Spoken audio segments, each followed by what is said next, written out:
آج کا ہمارا سبق ہے دستک۔ مصنف ہیں مرزا ادیب۔ 1914 میں لاہور میں پیدا ہوئے اور 1999 میں لاہور ہی میں انتقال کیا۔ مرزا ادیب اردو ادب کا بہت بڑا نام ہے۔ ڈرامہ، افسانہ، تنقید، تالیفات اور بچوں کے لیے کہانیاں، اس حوالے سے ان کا بہت کام ہے۔ انہیں صدارتی تمغہ حسن کارکردگی سے بھی نوازا گیا اور ان کی اردو ادب کے لیے خدمات جو ہیں وہ قابل تحسین ہیں۔ دستک صنف نثر کی روح سے ڈرامہ ہے، ایک سٹیج ڈرامہ لکھا ہوا بھی ہے۔ ڈرامہ بنیادی طور پر ایک ایسی کہانی ہوتی ہے کہ جس میں کردار اپنی گفتگو اور عمل سے اس کہانی کو سٹیج پر پیش کرتے ہیں۔ ڈرامے کی کئی قسمیں ہوتی ہیں، المیہ ڈرامے ہوتے ہیں، تربیہ ڈرامے ہوتے ہیں، میلو ڈرامہ ہوتا ہے اور مخلوط ڈرامہ بھی ہوتا ہے، اور اس کے علاوہ یک بابی ڈرامہ بھی ہوتا ہے۔ ہمارا شامل نصاب یہ ڈرامہ یک بابی ڈرامہ ہے، جس کو انگریزی میں ون ایکٹ پلے کہا جاتا ہے۔ ون ایکٹ پلے یا یک بابی ڈرامہ ایک باب پر مشتمل ہوتا ہے، مختصر کہانی ہوتی ہے اور ایک ہی نشست میں وہ مکمل سٹیج پہ جو دکھایا جاتا ہے ایک ہی نشست میں وہ مکمل ہو جاتا ہے، زیادہ طویل نہیں ہوتا۔ مختصر وقت میں یہ ڈرامے کی ایک بہترین قسم ہے جس سے آپ حظ اٹھا سکتے ہیں۔ ہمارا شامل نصاب یہ ڈرامہ، اس کے اہم کردار ہیں ڈاکٹر زیدی، بیگم زیدی، ڈاکٹر برہان۔ یہ تین کردار ہیں جو اس ڈرامے میں دکھائی دیں گے۔ منظر، ڈاکٹر زیدی کا کمرہ دکھایا گیا ہے۔ ڈاکٹر صاحب پلنگ پر گاؤں تکیے سے ٹیک لگائے بیٹھے ہیں، عمر 55 کے لگ بھگ، فرینچ کٹ داڑھی، چہرے پر نکاہت نمایاں۔ فرینچ کٹ ایک مخصوص انداز کی داڑھی ہوتی ہے جو ٹھوڑی کے اوپر ہوتی ہے، مونچھوں کے ساتھ سے نیچے ٹھوڑی تک آ رہی ہوتی ہے، پورے چہرے پر نہیں ہوتی ہے۔ نکاہت کمزوری کو کہتے ہیں۔ یہ ڈاکٹر زیدی کے کمرے کے اندر ڈاکٹر صاحب کا حلیہ بتایا جا رہا ہے ان کا کردار واضح کرنے کے لیے۔ اس وقت انہوں نے کمبل لپیٹ رکھا ہے، پلنگ کے پاس چھوٹی میز پر مختلف شیشیاں پڑی ہیں، وہ ادویات ہیں جو ڈاکٹر زیدی لے رہے ہیں۔ ایک اور بات جو یاد رکھنے لائق ہے کہ ڈرامہ فعل حال میں لکھا جاتا ہے، فعل ماضی میں نہیں ہوتا۔ یہ چونکہ سٹیج پر اس کو دکھایا جا رہا ہوتا ہے، اس کو پرفارم کیا جا رہا ہوتا ہے، اس لیے یہ موجودہ زمانے میں لکھا جاتا ہے۔ رات طوفانی، تیز و تند ہوا کا مستقل شور ہو رہا ہے۔ بیگم زیدی آرام کرسی پر بیٹھی کسی رسالے کا مطالعہ کر رہی ہیں، عمر 50 کے قریب، سردی کی وجہ سے شال اوڑھ رکھی ہے۔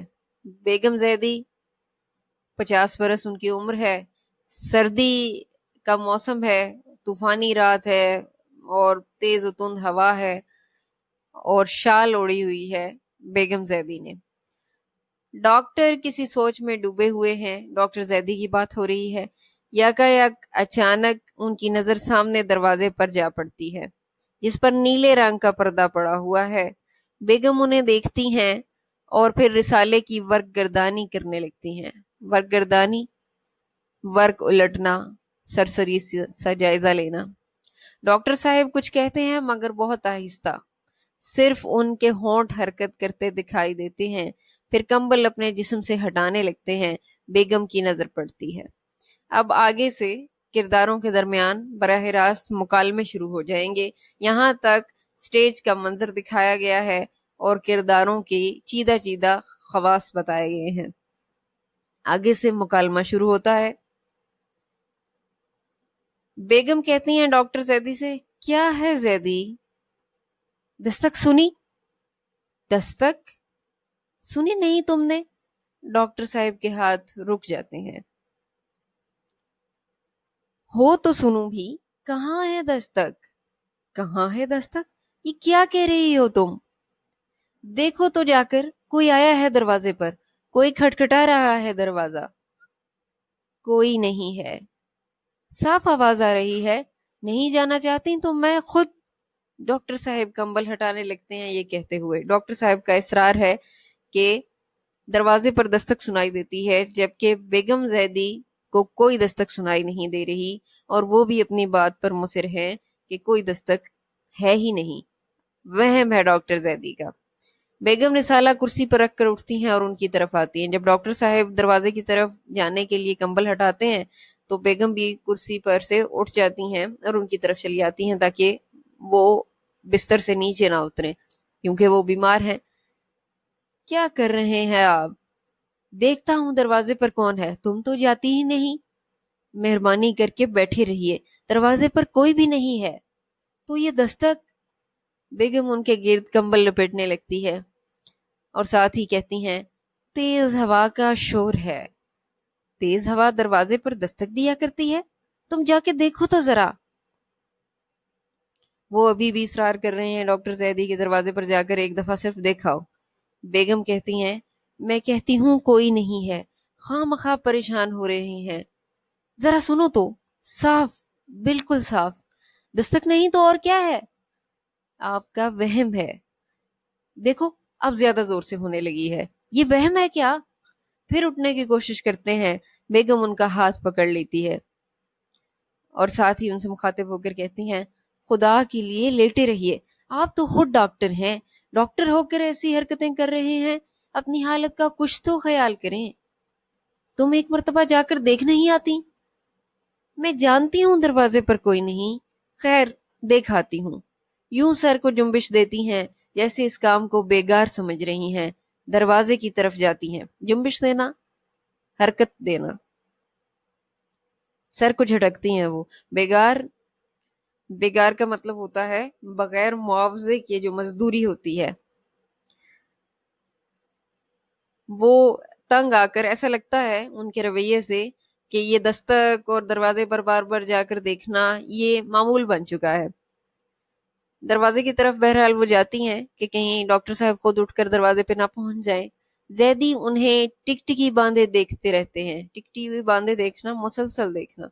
بیگم پردے کے پیچھے چلی جاتی ہیں. پردہ سٹیج کے اوپر جو پردہ دکھایا جا رہا ہے اس پردے کے پیچھے ان کا مرکزی دروازہ ہوگا جہاں پر دستک سنائی دے رہی ہے ڈاکٹر زیدی کو. یہ چونکہ سارا سٹیج کا منظر ہے.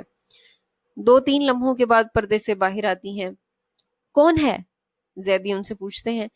کون ہوگا؟ بیگم واپس آتی ہیں اور جواب دیتی ہیں، جی کہ کون ہو سکتا ہے؟ تم نے دروازہ کھولا تھا؟ ڈاکٹر زیدی کو یقین ہی نہیں ہے کہ بیگم زیدی نے دروازہ کھولا ہوگا، کیونکہ انہیں یہ یقین ہے کہ دروازے پر کوئی نہ کوئی موجود ہے جو دستک دے رہا ہے. بیگم غصے سے کہتی ہیں، جی تو کیا دروازہ کھولے بغیر ہی کہہ رہی ہوں؟ نہ جانے بیٹھے بیٹھے کیا ہو جاتا ہے آپ کو. کوئی آئے گا تو کال بیل نہیں دیکھے گا، دروازے پر ہی دستک دے گا. کہ دروازے پر بیل موجود ہے، گھنٹی ہے، تو جو کوئی بھی آئے گا وہ گھنٹی بجائے گا، وہ دستک کیوں دے گا؟ وہ بار بار دروازے پر جا جا کر شاید جھنجھلا رہی ہیں. ڈاکٹر اور بیگم ایک دوسرے کو دیکھتے ہیں. ڈاکٹر کی نظروں میں بے اعتباری سی ہے اور بیگم کی نظروں میں شکایت. ڈاکٹر صاحب پھر کہتے ہیں، جی مگر یہ دستک. بیگم ان کے الفاظ کاٹتے ہوئے کہتے ہیں، آپ آرام نہیں کریں گے ڈاکٹر ہو کر؟ بیوی کے الفاظ کاٹ کر ڈاکٹر زیدی جواب دیتے ہیں، بار بار مجھے کیوں بتا رہی ہو کہ میں ڈاکٹر ہوں؟ وہ اس لیے کہ آپ کو عام لوگوں سے بالکل مختلف ہونا چاہیے. اگر ڈاکٹر بھی کسی وہم کا شکار ہو جائے تو پھر اس کے علم سے کیا فائدہ؟ شاید تم سچ ہی کہتی ہو.